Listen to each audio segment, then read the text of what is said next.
Hi guys, it's been a minute since I've posted anything on YouTube or Instagram, and I thought that I would tell you guys why.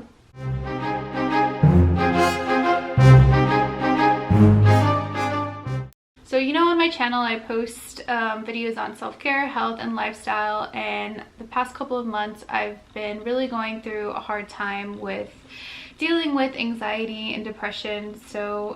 And with my Hashimoto's symptoms, my brain fog has been like really bad. So I just don't feel like doing anything. Like, I've lost the motivation.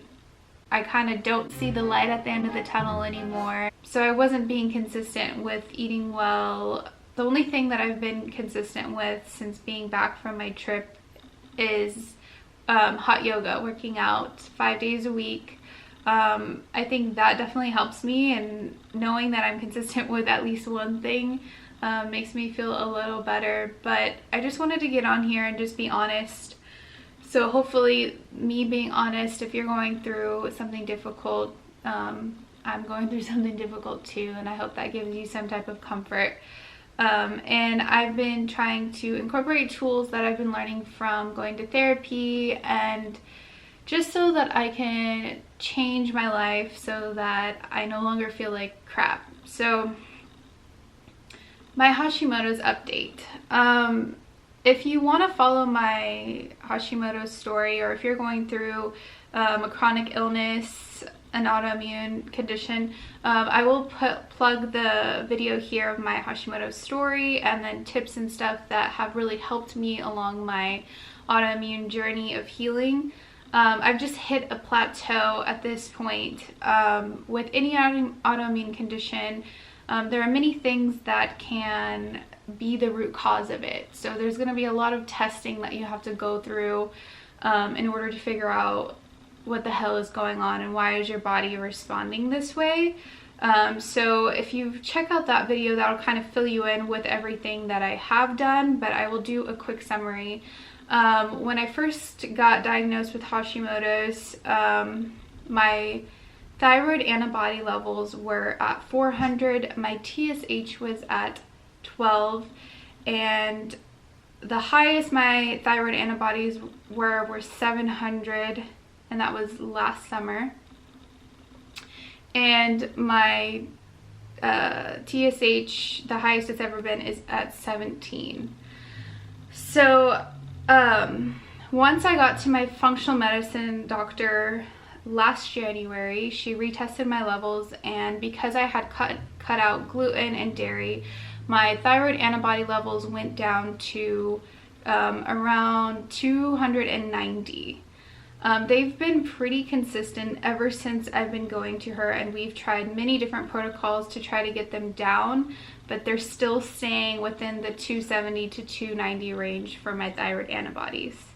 My TSH right now is staying at a 12, and if you don't know, you want your TSH, your thyroid stimulating hormone, to be under 3 in order to get pregnant, in order to have, just to be in the normal range, to not have all these symptoms of hypothyroidism or Hashimoto's.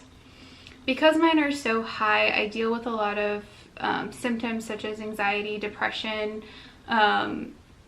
Brain fog is a really big one with me, where I can't focus. It's kind of like where everything is so cloudy around you, and you kind of like forget what you're doing. And it's so weird because I'm a 26-year-old woman, and I feel like I shouldn't even be having these issues being so young. So the past couple of months I've been really struggling with the brain fog and the motivation. My anxiety has gotten better. I've been using a supplement called Calm, and basically it's a powder form, and it's magnesium, and I'll insert a picture here. It's amazing. My therapist recommended it to me. So if you're struggling with anxiety and depression, and if you're looking for a natural remedy, definitely check this one out. Of course, consult your doctor first before taking any supplement. But this one just really relaxes you. It also helps with joint pain, muscle aches if you work out, or if you have kind of like a harder hands-on job. So dealing with all those symptoms the past couple of months, I've honestly just been in bed and just don't feel like doing anything. Almost kind of like throwing a pity party for myself.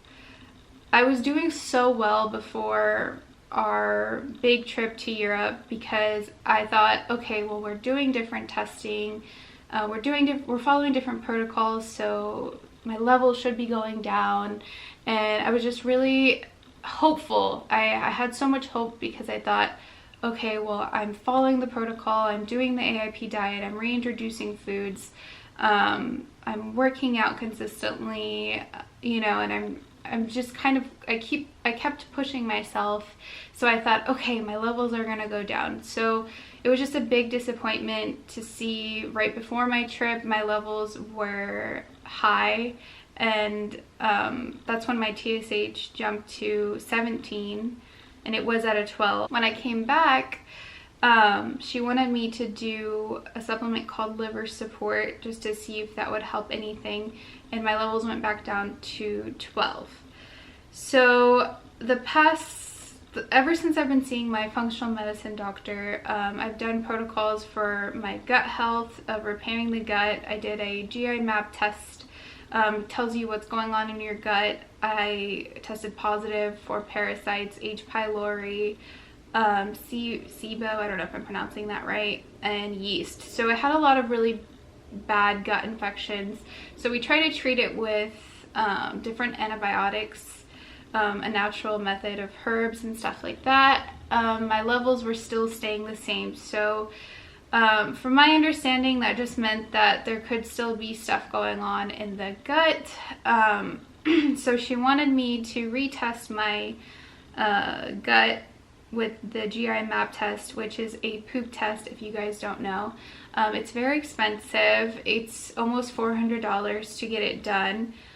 So I told her, is there any way we can move forward and try to do a different protocol where we are still healing the gut, but I mentioned that I wanted to start focusing on whether or not I had heavy metal toxicity. So one of the root causes for autoimmune conditions, especially Hashimoto's, if you followed all the other protocols of repairing the gut, getting rid of certain chemicals, any of those things that could be the root cause, and you're still having high levels, a lot of doctors will go to the route of, okay, maybe she has a heavy metal toxicity. So that's the route that we are in now. She wants me to get my silver filling removed because it has mercury in it. So this can affect some people, especially if your immune system is compromised. So I'm getting that removed in a month. And I'm excited to get it out because I never really wanted it in my mouth anyways. And then I'm going to start a heavy metal detox. That is with a product called TRS, and it's kind of it's a spray that you put in your mouth and it gently removes heavy metals from your body. So it's a new product. It's kind of new. I don't know if a lot of people are going to be for it just because it's so new and there's not a lot of studies being done on it, but there's been a lot of people that have autoimmune conditions or chronic illnesses that are starting to see their levels go down and they're feeling great. So I'm starting to get that hope again that I had before. I'm starting to see the light at the end of the tunnel, and it's been really nice to kind of figure out a plan for myself. I know if I have a plan, then I do better. So that's the plan, is starting a heavy metal detox, getting rid of the filling. And the other thing is I am struggling ever since coming back from Europe on sticking to an AIP diet, and I still struggle because I still feel like certain foods are still causing flare-ups. So I'm wanting to test my food sensitivities to see if, if I have this paper in front of me that tells me the specific foods that I'm having reactions to, then I feel like I will have more of a better approach of following those guidelines, like, okay, don't don't have these foods for 6 to 8 weeks, and then let's see how your body does on healing the gut. So that's my next thing with my protocol, is I'm going to do a food sensitivity test. And I go to therapy once a week, and this has helped me tremendously. So if you are dealing with anxiety and depression, don't be scared to ask for help. There's just a lot of things that are really nice about going to therapy. It's just nice to be heard. Something else I struggle with is just having like an invisible illness that people can't see, like there's physically something going on with you. It's hard for them to understand what you're going through. So just being able to talk to someone about that and kind of vent, like it's really nice. So definitely go to therapy if you are struggling with anxiety or depression. It has helped me so much.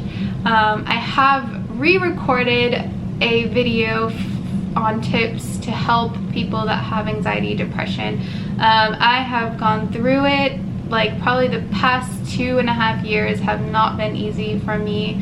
I'm good about putting a front, which is, I don't know if that's considered a good thing, but the things that I've learned in the past 2 years, I have created kind of like a list of tips that have really helped me. And now that I've kind of been throwing a pity party for myself in the past 2 months, I'm ready to change. I'm starting to see the hope at the end of the tunnel. The light. Once I have a plan, once I follow these tips and stuff that I've learned through going to therapy, and I've just learned through experience in the past 2 years, I know that I'm going to get better, and I hope that whatever journey you are on, that you will do better too.